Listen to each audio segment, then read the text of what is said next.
Hello everyone, my name is Varvesh Sharma and today we are going to discuss about the antiviral agents. So from past 1 year we all have been listening about the COVID viruses and we are all are eagerly waiting for the vaccines to come. But there are many other viruses also other than the COVID. They are that which are causing many diseases such as encephalitis, hepatitis, AIDS, and for treating these diseases we have antiviral agents. So without any further delay, let's just started with it. So let me start with a short description of the viruses that they are the obligate intracellular parasites use the host cell machinery to synthesize their protein DNA and RNA and difficult to kill because they live inside the cell, usually multiply in nucleus and cytoplasm. The main thing about the antiviral agents that they're just inhibiting, they do not kill the viruses, they're just inhibiting the replication cycles of it. So, based on the genetic material the virus is carrying, there are two type of viruses: DNA viruses and RNA viruses. The DNA viruses include herpes viruses, Ependa, adenoviruses, Poxo, Papovo, parvoviruses. Herpes viruses causing are examples of herpes viruses are HSV1, 2, encephalitis, varicella zoster causing chickenpox, Ependa viruses, hepatitis, adenoviruses, upper respiratory tract and eye infections. So the majority of the DNA viruses are carrying the double-stranded DNA. The single-stranded DNA viruses are quite rare. So unlike the DNA viruses, the RNA viruses here are carrying the single-stranded RNA viruses. The double-stranded RNA viruses are quite rare. The RNA viruses include picorna viruses causing polio, common cold, hepatitis, pneumonia, toga viruses causing encephalitis, rubella, rhabdo, rabies, orthomyxo, rio, and retro. The most famous one, HIV-1 and HIV-2. So, what are the stages of the viral replication? Before treating the virus's infection, we must know about the stages of the viral replication that they enter, penetrate, uncoating, then there is a transcription of the viral genome, translation, assembly of variant components, and release. So, all these stages are mentioned earlier. They are clearly visible in this slide that the cells are attached to the receptors. The viruses are attached to the receptors of the cell, and then there is an endocytosis occurring, then there is a protein synthesis occurring inside the endoplasmic reticulum, and slowly all the cells are slowly all the cellular machinery is overtaken by the viruses, and now the cell acts as a factory of producing the millions of viruses. So, what are the general approaches for treatment of the viral infections? Let's get back to the another previous slide. So, the antiviral agents, they all are acting to the different stages of the viral infection. Some are preventing the attachment of the viruses, some are inhibiting the RNA synthesis, some are inhibiting the DNA polymerases, RNA polymerases, some are proteases inhibiting the protein synthesis. So these are the so majority of the antiviral agents, they are acting at a different step or different point of the viral infections and inhibiting the virus infectivity.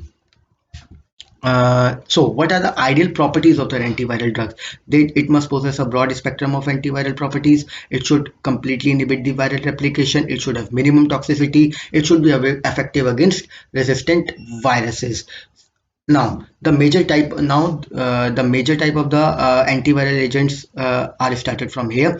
That one first one is nucleoside antimetabolites. What are metabolites? They are just components which are participate in the metabolism processes, and the opposites of that are antimetabolites. Nucleoside antimetabolites are used against the hepatitis B viruses, hepatitis C viruses, herpes simplex, and HIV-1. So the nucleoside antimetabolites, what they are doing, they're just integrating into the viral genome, and because they are the anti-metabolites, because they are anti-metabolites, they just inhibiting the DNA polymerases and RNA polymerase. The drugs we are going to study later, they all are inhibiting the DNA and RNA polymerases by integrating into the viral RNA genome. So there are different kinds of drugs like idoxuridine, trifluridine, vidarabine, acyclovir, genciclovir, fosarnet, cidofovir. All these drugs which I have mentioned now, they all are basically acting against DNA polymerases and RNA polymerases. They are going to integrate into the viral genome and inhibiting these enzymes. I am going to mention the most famous ones, that is acyclovir and genciclovir and fosarnet. Acyclovir, it is the most famous drugs amongst the nucleoside antimetabolite. The advantages of this drug over the another and nucleoside antimetabolite, that it is just only activated in those cells which are virus infected ones. In normal cells it does not get activated, and it is used against herpes viruses. Cross resistance are shown with the famiciclovir, valciclovir, and genciclovir. Genciclovir is exactly similar to the acyclovir, except it possesses an extra OH group which makes it active against CMV, that is cytomegalovirus. But it is quite toxic, and its therapeutic dose is difficult to achieve. Another one is Fosarnet. It inhibiting the viral and DNA RNA polymerases and acting against majority of the viruses, that is HSV1, HSV2, VZV, CMV, and HIV, and it is distributed to all tissues including the CNS. Now, the host cell penetration inhibitors, another example of the antiviral agents. So, as the name suggests, they are preventing the penetration of the viruses. Drugs are amantadine and rimantadine. They just inhibiting the viral uncoating of the viral uncoating by inhibiting the viral membrane protein M2. They are generally used in the treatment of the influenza A, but not in B. And amantadine has anti-Parkinsonian effects also, and oral bioavailability is 50 to 90%. Another type of antiviral agents, that is reverse RT inhibitors. As the name suggests, they are inhibiting the reverse transcriptase enzyme. What is doing? It is forming the DNA over the RNA. There are two type of RT inhibitors: nucleoside inhibitors and non-nucleoside inhibitors. Nucleoside inhibitors, they are the competitive inhibitors. They just competed with the normal triphosphates, and they are going to integrate into the viral DNA or RNA, and they are going to inhibit the RT reverse transcriptase enzyme.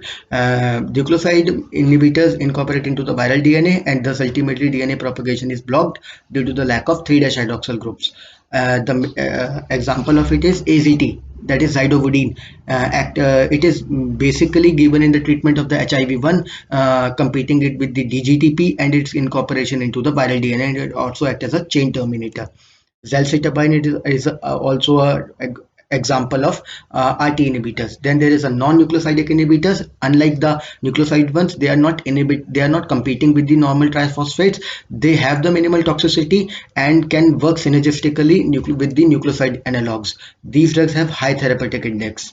Examples of it is nevirapine. It is used against HIV-2 infections, and inhibiting the HIV-2 RT and DNA polymerases are not inhibited by the nevirapine. It binds directly to the RT and blocks the DNA and RNA dependent DNA polymerases.